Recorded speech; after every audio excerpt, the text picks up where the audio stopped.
When you look at a plant, it seems so still, right? So passive. But what if I told you they're constantly making decisions, fighting for survival, and navigating their world? Well, today, we're going to uncover the secret language of plants, how they coordinate and respond to everything around them, all without a single muscle or nerve. It's a pretty wild question when you stop and think about it. Plants don't have a brain, they don't have muscles, yet they can literally reach for the sun, dig deep for water, and even climb walls. So how on earth do they pull it off? Well, it turns out they have this remarkably sophisticated system. At the heart of it all is a really simple concept: stimulus and response. A stimulus is just any change in the environment, a shift in sunlight, a new source of water, or even the touch of a garden fence. A plant's ability to detect these signals and then react, well, that's what separates survival from starvation. So here's our game plan for today. We'll explore how plants sense their world through these cool directional growths called tropisms. We'll uncover the secret behind why they're green, get into their internal hormone control system, and then we'll put that whole picture together. All right, first up, let's talk about the tropisms. You can think of these as a plant's built-in navigation system. It's the toolkit that lets it physically respond to its environment to grow and survive. So what exactly is a tropism? Simply put, it's growth in a specific direction because of a stimulus. And that direction is key. Growing towards something helpful, like sunlight, is what we call a positive tropism. But sometimes growing away from something, like a shoot growing away from the pull of gravity, is just as important, and that's a negative tropism. First, we have geotropism. That's the response to gravity. It's basically how a plant knows up from down, no matter which way a seed lands in the dirt.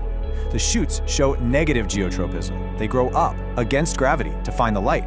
The roots, though, they show positive geotropism, growing down with gravity to anchor the plant and find water. Next is phototropism, the response to light. You've definitely seen this with any houseplant that's leaning towards a window. But how does it actually work? Well, it turns out the very tip of the shoot acts like a little light sensor. It figures out where the light is coming from and sends a chemical signal down the stem. This signal makes the cells on the shady side grow longer, which bends the whole shoot towards the light to soak up as much energy as possible. And of course, what about water? That's where hydrotropism comes in. A plant's roots are incredibly sensitive to moisture in the soil. They will literally change their direction of growth to hunt for water, prioritizing this resource above almost everything else. It's a really powerful survival instinct at work. Plants can also respond to touch and chemicals, which is pretty cool. Thigmotropism is their response to physical contact. Just think of a vine's tendrils wrapping so perfectly around a fence to climb higher. And then on a microscopic level, you have chemotropism. This one's absolutely vital for reproduction, as the pollen tube uses chemical signals to navigate its way to the ovule to make the next generation of plants possible. Okay, so let's do a quick recap of the tropisms. Whether it's gravity, light, water, or touch, plants are constantly using these cues from the outside world to direct their growth in the most strategic way they can. Every single tropism is a tool for survival. So all these tropisms, bending towards light, digging for water, it's all about one thing: getting the resources needed for energy.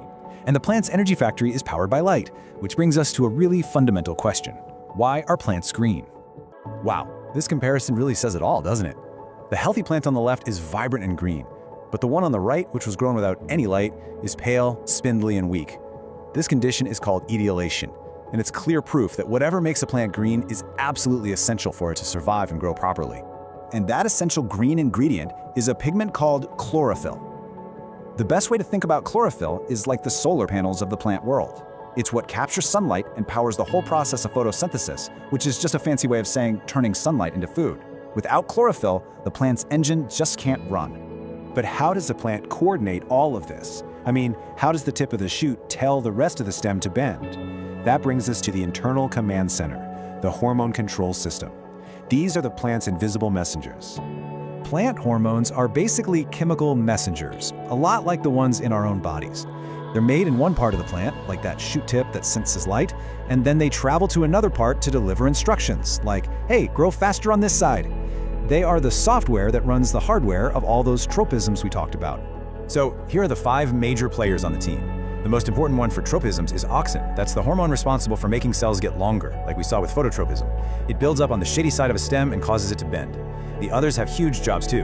Gibberellins help the stem grow, cytokinins drive cell division, abscisic acid acts like the brakes to slow things down when needed, and ethylene, well, that's the gas that makes fruit get ripe.